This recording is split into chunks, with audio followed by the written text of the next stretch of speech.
Good evening makosana onesadi noti tikaona chithunzi chimene chikusewera pasikini pathopo msungwana amenewa dzina lake ndi Catherine Mvula ito pamene tiyankhula pano ndi malemu watisiyapo osati kuti imfa yake yabwera after atagundidwa ndi galimoto pamene amawoloka msewu ayi nkhani zake zosayenda tifotokoze motere nkhani makosana kuti mwitsate bwinobwino. Msungwana ameneyi Catherine Mvula anali ophunzira pa sukulu ya ukachenjede imene imadziwika zonena kuti mubasi ija kalekale imene inkadziwika zonena kuti polytechnic andino pa sukulu imeneyi anali muchaka choyamba kapena kuti first year komanso ndekuti wangoyamba kumene sukuluyo semester yoyamba ndikukakumana ndi tragedy imeneyi fonse mafunso nkumazakhalapo makamaka pofuna kudziwa kuti chinachitika chenicheni ndi chani fonse potengera imene nkhanizo zikuyendera. Malemu Catherine Mvula anayamba maphunziro ake bwinobwino ndiye akunena zona kuti zinthu zake zina zofunikira kumbali maphunziro magroceries ndi zina zotero kuti zinatha kumeneko posati kuti katundu amene anatha analumikizana ndi makolo ake kwaziwisa za nkhani imeneyi apo posatira zimenezi ambo ake Mr. Mvula anamulonjeza kuti apita kumeneko amusira katunduyo amene akufunikira fuichinde kuti bambo ananyamuka ndithudi kupita kumeneko kukakumana ndi mwana kuti akamusire magroceriesyo ndi zinthu zina ndi zina zimene zimafunikira kumeneko. Awo chimene chinachitika ndi chona kuti ambo aja atafika kumeneko kuti anayima side ina ya msewu chakufupi ndi kuchina lekona kulumikizana naye kumuwuza zona kuti awoloke msewu apeze side ina ya msewuyo kuti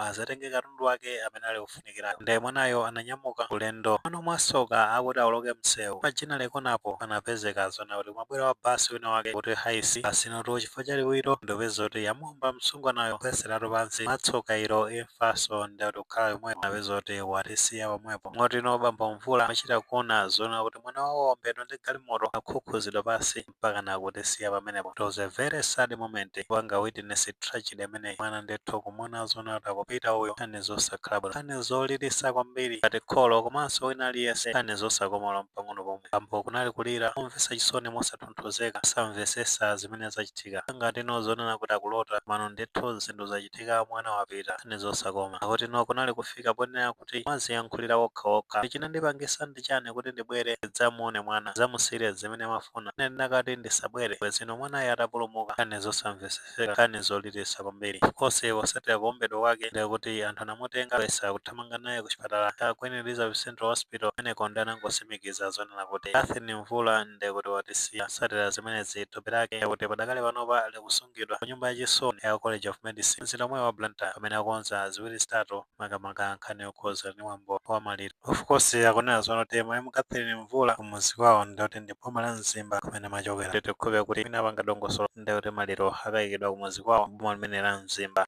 ndimene nkhani zake zayendera kumeneko nkhani zolilisa kwambiri nkhani zovuta kuvomereza kuona ndithu mwana akupita anthu akuchita witness imfa yowawa kwambiri kuganizira ngati kholo kuona zona kuti mwana pamene wapita ku university amakhala ndi chiyembekezo kunena zona kuti apapazi kuona kuti tsogolo layamba kuoneka akaphunzira mwanayi at least ndithu amene azakhale independent inanso mwina atha kuzathandiza koka azibale yake ngakhale ife makolo amakhala ndi chiyembekezo kuti tsiku lina lake ikazabuntha mwana ameneyo atha kuzatigwira mkono mwana kumachita witness mwana akupita zinthu zolilitsa kwambiri ndi zowawa kwambiri zoswera mtima akani imagine peni yomweno Mr. Mvula akumana nayo padakale panopa pasatira accident imeneyi apa sizinayende a great loss kwambiri chimene chimazawawa ndi chonena kuti ana munthu mwamuna bwinobwino anali bwinobwino and then kumazachita witness akuombedwa ndi galimoto ngati mmene zakhale pamene papa zimakhala zinthu zovuta kuvomereza at least mwina mwake munthu akadwala matha kuona kuti ayi tazonda ndithu matenda athamanga naye kuchipatala tinayesa izi ndizi komano zinthu zavuta tavomereza koma mwene kuombedwa ndi galimoto kuchita ngozi ngati mmene zakhalira ndi chinthu chopweteka kwambiri ino anthu nkumazifunsana kuti chinamuchitikira driver amene ndi chani makamaka potengera kuti pachinene kuna paja pali zebra crossing makamaka pamene anapa mubasi maoloka pamene paja pali zebra crossing so chimene chimafuta ndi chani ndipo peza magazi amene basi awo amayenda mwachamba kwambiri amayenda mopoyira safunanso kusatira malamulo apansewu amangoyenda zawozawo kusatira zake ngati zimenezi zoti zapangano konse moyo wa mwana wosalakwa imfa ngati zimenezi zimawawa kwambiri ndi imfa iyi yandiwawa kwambiri personally ngati sister wanga sizinakhale bwino ayi of course potengera ndi apolisi anabwera kuzafotokoza makamaka ma details amene zinakhalira kumeneko kuti kamene analakwa ndi wa basi kapenayi mano nthawi zambiri katengera malamulo apansewu makamaka potengera ndi kabuku kaja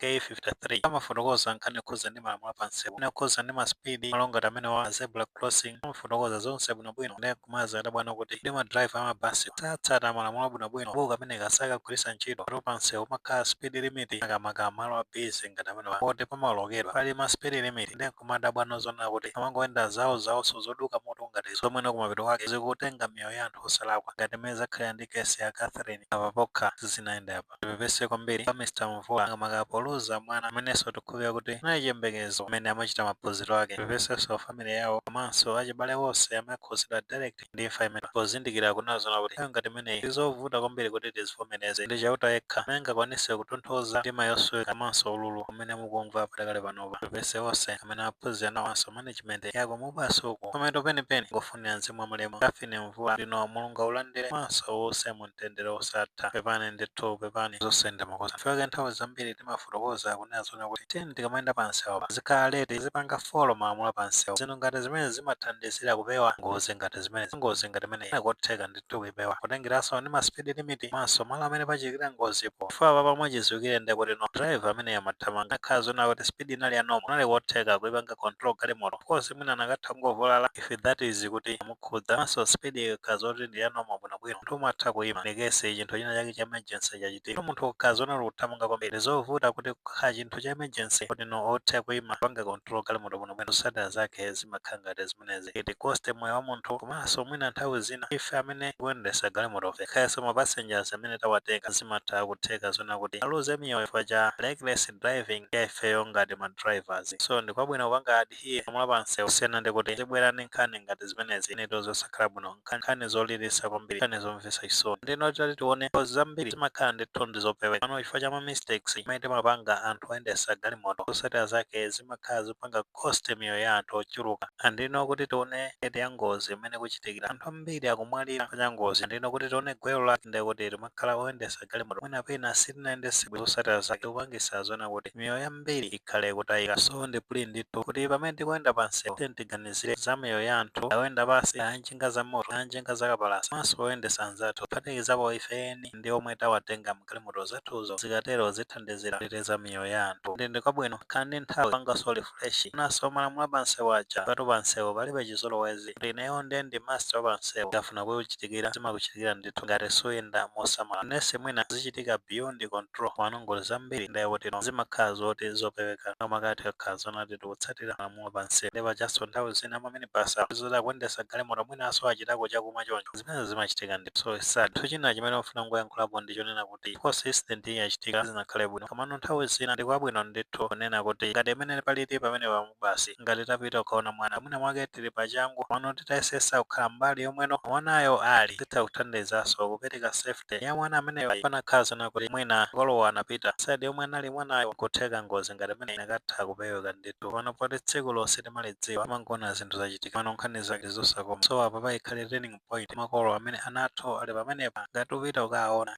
tentonesese kuti tapita mbali yomwe anayo ali popewa ma accident ngati amene wawa zikatero zitha kuthandizira ena khuza ndi safety ya anawo ayihepa sizinaende tingoti ndithu pepani kutheka makosana tili maganizo pa nkhani imeneyi makamaka pamene tikufotokoza kunena zona kuti mwana wa chaka choyamba asikuya ukachenjede ya mubasi yemwe dzina lake nali Catherine Mvula watisiyapo osatira kuti anaombedwa ndi mini basi imene amafuna kuoloka kuti no akakumane ndi bambo ake ngati maganizo amene tili nawo titha kufotokoza mu comment section pano tikamapereka tikumbukirenso kulemekeza maganizo anzathu.